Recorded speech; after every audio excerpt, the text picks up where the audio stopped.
So having said that, ma'am, with your permission, Mr. Chairman, I'd just like to thank the three ladies and the gentleman right in front of me, no, the president of the PSE, the chairperson of the SEC, the BIR commissioner, and the COA acting chair. Because I think today, despite Boyscout ang ating pong pinag-uusapan, you're sending a strong message, no, to the corporate world, sa lahat ng maging non-stock, non-profit, maging ordinary corporations, maging GOCCs, diba? That you'll be on top of the situation. And I just have a few questions. On top of the situation, meaning demanding better and better governance, corporate governance, no, and compliance with the law, no. Of course, the Commissioner Kim is on television more than the three of you. Maybe it's the nature of her work, no, and maybe mas maraming nagpapalusot sa kanya kaso sa inyo. But today will be a peculiar case. And let me proceed from there. But Ma'am Kim, I'll go to you. I'll just finish one or two questions sa PSE at saka sa SEC, no. Ma'am, sa SEC po, ma'am, the corporations are required to file a financial statement. Tama po? Yes, Mr. Chairman. And this form, no, with the cover sheet is provided by the commission. Yes, the cover sheet, yes. And if I'm not mistaken, the purpose of this is because they will have investors, they will be dealing with other companies, they have a separate juridical personality, ibig sabihin parang tao, although hindi sila tao, meron silang juridical entity nga, di ba, na para silang artificial na tao na will be dealing, no? So, you require all of this for transparency, to prevent fraud, and to give yung kausap nila enough information. So, kung may magbebenta sa akin ng kotse at duda ako, ano ba tong korporasyon na to? Fly-by-night ba to? Peke ba yung ginagawang kotse nito? Pwede ako pumunta sa SEC at pwede kong tignan ang kanilang mga financial sheets, etc. No? Yes, Mr. Senator. In fact, they don't have to come to the SEC. They can just buy a prepaid card and access our iView through their computers at home. Okay. So you made it easier for people to check, no? And so we have to enhance the system because we acquired that way back in 2005, and due to the number of corporations we have, the server isn't capable anymore. And President Sicat, I guess the same thing, no? Especially when it's publicly listed, lalo na because the shares are openly sold to anyone in the public who's qualified to buy. So aside from the SEC filings, you also require several other submissions, no? Including, for example, disclosures. No? Good morning. Good morning, Mr. Chairman. Good morning, Senator. That's absolutely correct. Essentially, as part of our mandate in terms of ensuring that the public investors get to know what's happening with corporations, we have a whole list of disclosure requirements. Some of them are basic reports, from your annual report to your quarterly statements, including requirements that which are very much linked to both good corporate governance and up-to-date information. And this will include various things like disclosing important, what we call material information, for example, decided by a board of directors within 10 minutes. And all of this information, just to let the committee know, is not only available or has not only been available on our website previously. We also developed a new app and a new website.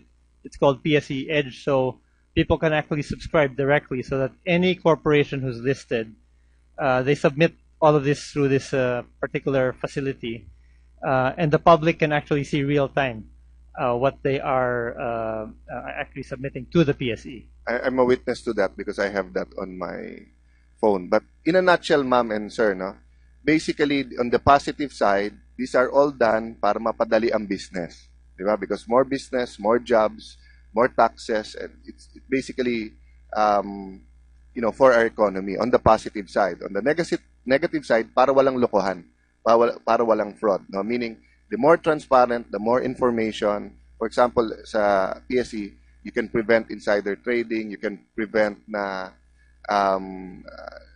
di ba sa US parating meron dyan yung parang mga pharma, di ba, na hindi nila i-disclose na yung isa nilang drug na dinidevelop ay defective pala. So invest pa rin pa ng invest yung iba, yung pala malulugi na kumpanya, no?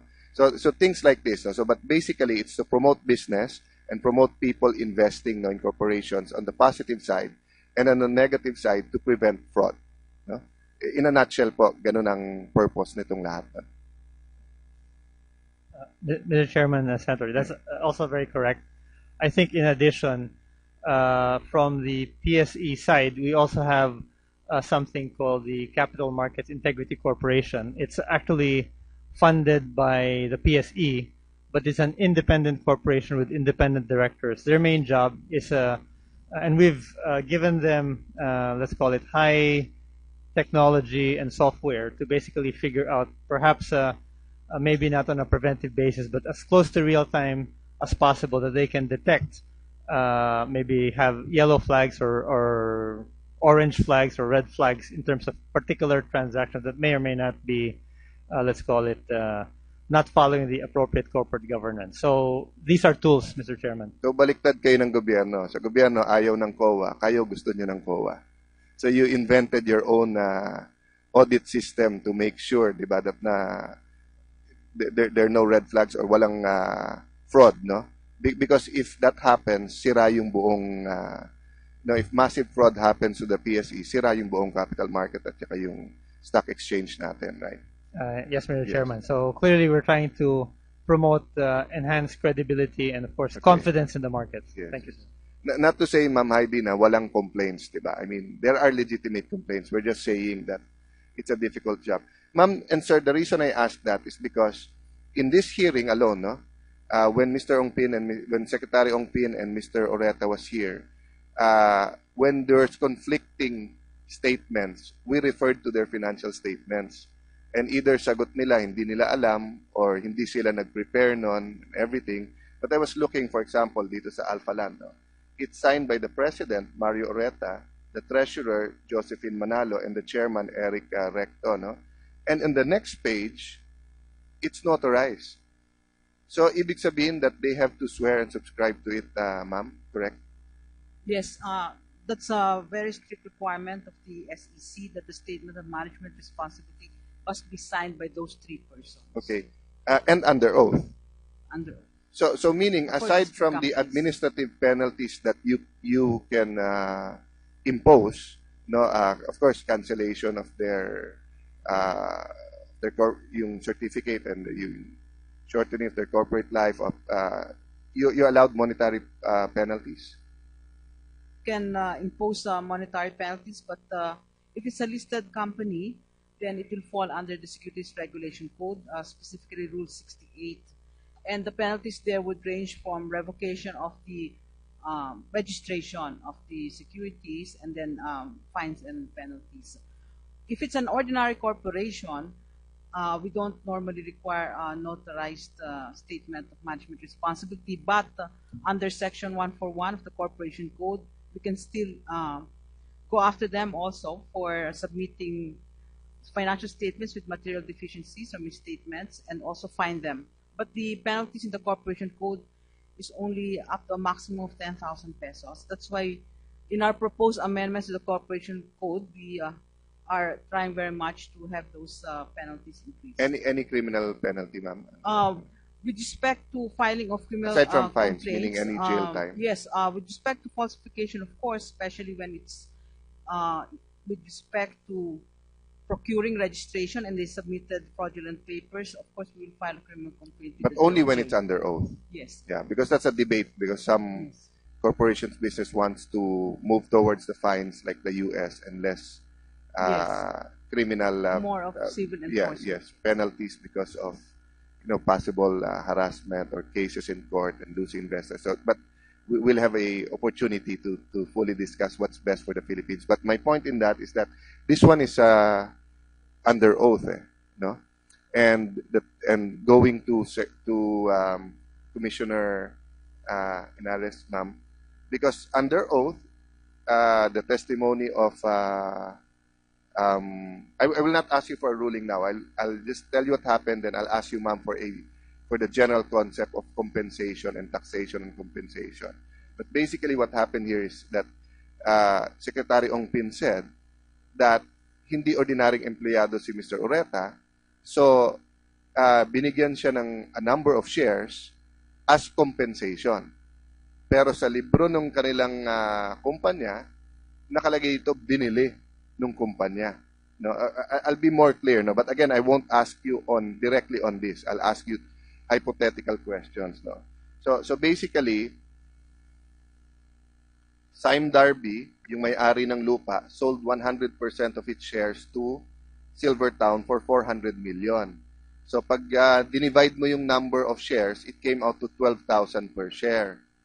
Binigyan niya ng 2,031 share ang Noble Care for only 20,310 or 10 pesos per share lang, no? So unang-una doon pa lang hindi undervalued, no, yung binigay na share because it was worth 12,000 per share pero 10,000 per share binenta. Ngayon, ang Noble Care nagbayad pesos. Nagbayad ng 10 pesos per share ang Noble Care. So ito po ang sinabi ni Vice Mayor Mercado, correct me Vice Mayor if I'm wrong, na if you look at this comes about 5%. And ito po yung dapat para kay Vice President Binay when he was still mayor, no?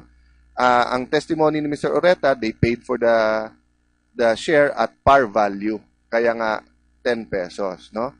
But Secretary Ongpin said that was not sold to him, or more specifically, sinabi niya, hindi ordinaryong empleyado, compensation niya yan. Part ng compensation package niya yan. So, tinanong ko siya, nagbayad ka ba ng income tax? Sabi niya, hindi, pero nagbayad ako ng capital gains. Bakit capital gains? Because 2 years later, or around 2011, 3 years later, ang nangyari po, Noble Care gave their shares to Alpha Land Development, Inc. In the meantime po, in 2008, Alpha Land also loaned 100 million pesos to Noble Care. So, in 2011, ang Noble Care po, binigay yung 2,031 shares niya sa Alpha Land Inc., kinondone yung 100 million pesos, and then, ang Alpha Land Inc. nag-issue ng shares papuntang Alpha Land Corporation worth 88,000 shares at 88,974,000 shares. Sorry, 88,000 shares. 8.9 million shares. Ay, hindi po. Ito po yung sa ADI papuntang Alpha Land. 88,000 shares, 974 at 1,000 pesos. Ang Alpha Land naman ay nagbigay sa Noble Care ng 8.9 million shares at 10 pesos. Pero at that time, it was 60 pesos sa stock market. Unlisted pa tong shares na to, no? Ang explanation ni Mr. Ongpin at ni Mr. Ureta, kasi sabi niya, total binayaran mo na ako for the deal nung shares sa Noble Care, nung Silvertown, ipalit ko na lang, ibalik ko sa'yo, bigyan mo ako sa mother. So sabi ko, anong tax ang binayaran mo? Ang binayaran lang daw niya, capital gain. Okay. So ma'am, because you're going to study this, and I don't want to put you on the spot, and I do not want to say we're the Senate in the BI are making rulings here. You are a commission, you have your own rules. Let me ask you the hypothetical questions. In whatever form, whether cash, property, shares, when someone pays someone something and calls it compensation, what tax is due? Income tax, sir, And or compensation. income tax or compensation. And more or less, ma'am, how much is that income tax? I think this one would go to 32% because that's the highest bracket. If you earn Yes, money. after a certain level, it's 32%. No? And if he doesn't declare it as income and doesn't pay the tax, what are the penalties? First, in this case, there's already fraud. So the surcharge is 50%. Fraud, ma'am, because hindi dineclare as compensation. Yeah, failure to include it or file a return for it. So there's fraud of 50. Then it's a penalty of 50%. Then you're required to pay 20% of whatever amount is due every year, no, until you get to pay it. So I'll not ask you to comment on this because at that time, ang computation ko, so kung 200 million worth ang binigay sa kanya, 50% surcharge, 300 million na yon. Kasi 200 plus 50%, 100. Then kung ilang taon siyang hindi nakabayad, 2009, 10, 11, 12, 13, 14. So 20% of 300 million is 360. Then the next year, ma'am, compounding yon. So 20% of 300 pa rin or 20% of 360 na? 20% of 300. Of yung base pa rin. Yeah. So plus 60 million every year. Yes. No, so plus 60 million 09, 010, 011, 012, 013, 014, 015. So 7 140%. times 60. 140%. So 420. 420 million. So in my computation, Mr. Oretag owes the government 420 million pesos. But we'll turn that over to you with the facts. No, I just wanted to show this committee that pag nagsasabi ka ng totoo, kahit kano pagbalik-balik na rin yung mga tanong, makakasagot ka. Pero pag nagsisinungaling ka, maiipit ka. So right now, I'm not saying totoo na yung 5% ay kay Vice President. What I'm saying now is after the testimony of both Mr. Oreta and Secretary Ongpin, there are only two choices. Yung 5% na punta kay VP Binay as testified by Mr. Mercado, Vice Mayor Mercado, or totoo yung sinasabi ni Mr. Ongpin na binayaran to kay Mr. Oreta, but then he evaded taxes and he now owes 620 million.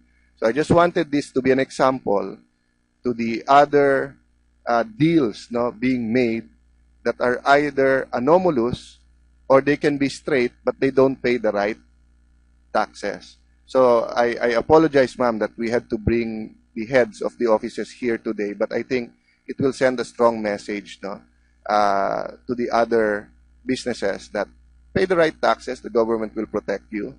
But you have anomalous deals or you don't pay the right taxes, malalaman. This happened in 2008 until now. It's so 7 years, pero wala namang prescription period yan, ma'am, di ba? Because you failed to include it, so there's really no prescriptive period because the period does not start. It started siguro, sir, now when we discovered the fraud. So now the 10 years starts ticking. Okay, thank you very much for that, ma'am. And unless can I pursue that subject matter, ma'am?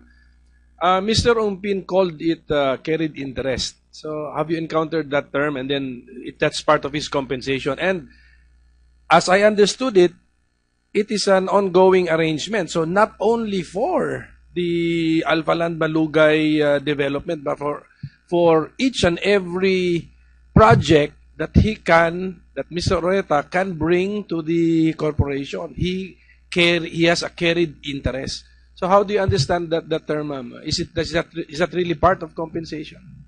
Sir, I don't really know what they mean by carried interest. No? But the fact is, there can only be two reasons how you can get your income. No? One is if you're employed, he's employed as president, and so whatever income you get is compensation. The only time it's not compensation is you got the dividend from your shares. So you're a stockholder, then you also got a dividend. Now, if you have a contract with the corporation, then there should be a proper delineation, no? Because the corporation code, I think, is very clear that you cannot deal with the officers cannot deal with the corporation until they disclose their whole interest in the other corporation. But based on what I heard and read, it can only be compensation because if it's dividend, then everyone should have a dividend. Just on this point, Mr. Chair, I'll just reserve the further questions because Secretary Ongpin is not here and Senator Osmeña thoroughly reviewed the financial documents and have some questions, so I do not want to take over on that. But Ma'am Kim, I didn't realize what the chairman said. Because Because according to to Secretary Ongpin, maraming projects pinapasok si Mr. Oreta. And bawat project, ganyan yung compensation. So, maybe when we're here, we'll ask him, but baka sa isang tao lang ma-make up nyo na yung deficit natin sa income tax. Deficit with hundreds of people. Well, sa isang project lang, ma'am, 600 million na eh. So, kung may 5 project siya, 3 billion na yan. Attorney Ponferrada wants to say something. Yes, If, Panyero. I may, actually we prepared a PowerPoint presentation, but to address the points clearly, I agree with the Honorable Commissioner of Internal Revenue that if it were treated and structured as a compensation, that may be the applicable tax rates. But in this case, in the same way that there are many ways of skinning the cat, there are many ways of achieving an objective. The carried interest, which Mr. Ongpin testified to during the last hearing, was implemented in the most tax-efficient and cost-efficient manner we could think of. And that is through Noble Care Management Corporation subscribing to original shares of stock of Silvertown Property Development Corporation. And for that transaction, subscription to an original issuance, the only applicable tax is the documentary stamp tax, which we duly paid. And we complied with all applicable laws because in a subscription, the only applicable law would be we should not issue the share below par value, lest it become watered stock. Compañero, Yes, sir. that would be totally acceptable if the Secretary Ongpin, did not say that it was compensation. He said it was compensation. So you bought it at 10 pesos para mabook nyo sa corporation nyo na binili at 10 pesos at par value, even if it was worth 12,000 at that time. No? But you already have testimony under oath that it was compensation and you did not pay income tax. If I may respond, Mr. Senator. Of course, go ahead. Mr. Senator, I was here and I heard him say indeed compensation, but we have to understand that at their level, that's how they think about it. But when they ask us to implement it, like if they ask me to go to Quiapo, there are many ways of going to Quiapo. Yes, sir, but let me shortcut that, compañero. No? Tax evasion and tax avoidance are very different. No? So, for example, no, sa estate tax, di ba? Kung mag-estate planning ka, tax avoidance yon. Basta't sundin mo yung batas, di ba? Oh, so, yung tax avoidance, sinuturo sa atin sa law school, pwede yon. Pero yung tax evasion, hindi pwede. So, compensation is compensation. No matter how you structure it, you have to pay the 32% amount. But even assuming, for the sake of argument, you are correct. You bought it at 10 pesos, it was worth 12,000 eh. So you did not pay the donor's tax of 30%. I may Go ahead, sir. I agree, Your Honor, that tax avoidance is legitimate, and that's exactly what happened here. It was not. If I may, I could not divine what was in the mind of Mr. Ongpin at that time, but I would surmise that compensation, when he mentioned it, it was in a loose sense, not in the sense as defined by the National Internal Revenue Code. Because what is clear is that the agreement was a carried interest, and as I can surmise from the discussion earlier, it's really not defined in our laws what a carried interest Well, is. compañero, eto na lang, no? Since you're a lawyer, I assume, kasi Filipino citizen ka, di ba? Yes, sir. Okay, so the Senate, our roads, our hospitals, our school are all paid for taxes.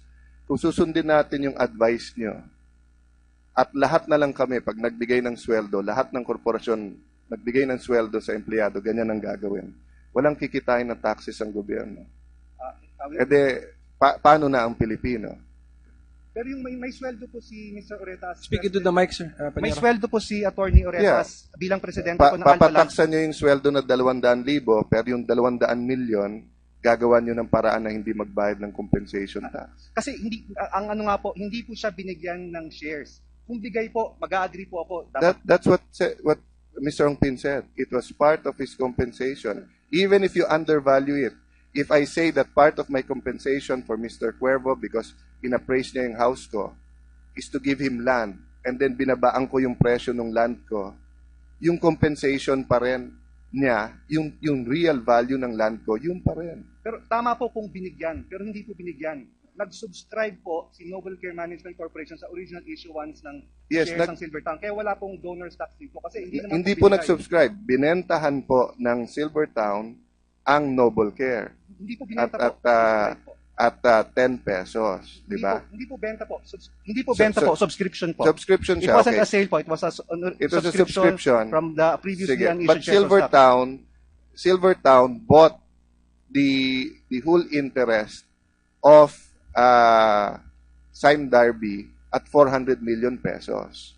Hindi po. Alphaland po bought the entire interest of Sime Darby in Silvertown for 400 million pesos. That's right. Apo. So, makikita mo kung paano pinaikot. So, it was really worth 12,000 pesos, tapos pinalabas nyo 10 pesos na lang.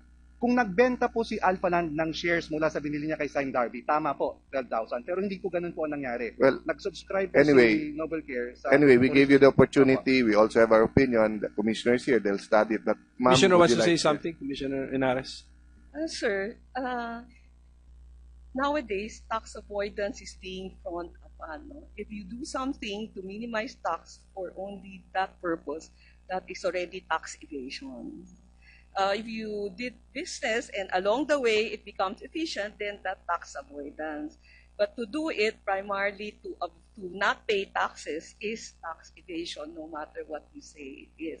Secondly, sir, I think the whole point is how will Noble Care be able to subscribe to those shares if it was not because of a compensation package? I don't think.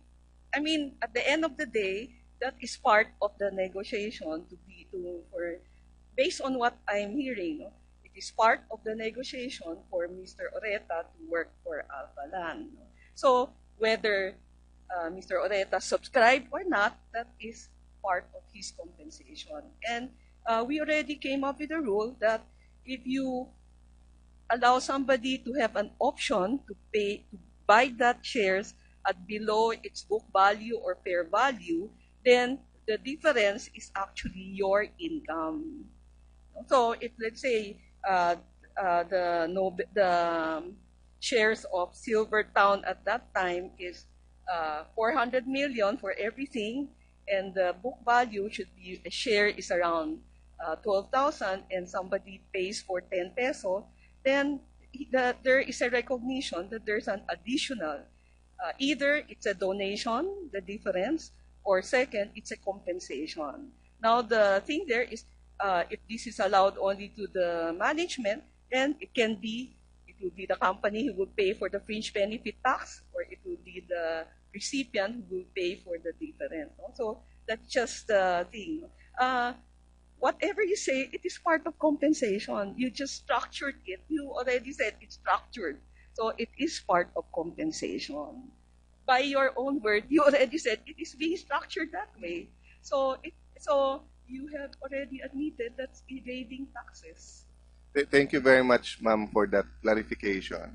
And I see the logic kasi kung hindi, yan na lang gagawin ng lahat. Paano papasweldohan ng police? Paano pasweldohan ng teachers? No? Having said that, sir, Panyero, I know you're not authorized to decide this, but let me reiterate my challenge to Noble Care and to Mr. Oreta. Madali naman patunayan yan kung sa kanya o hindi.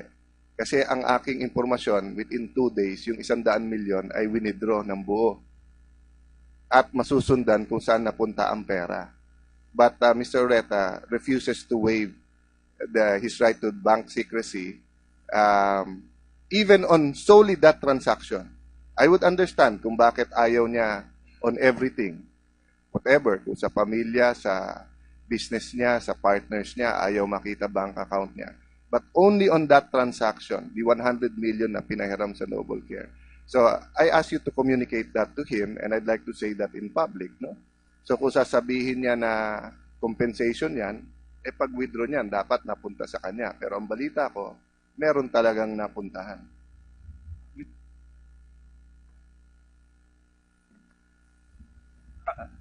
Attorney Ponferrada, you mentioned earlier that you have a presentation.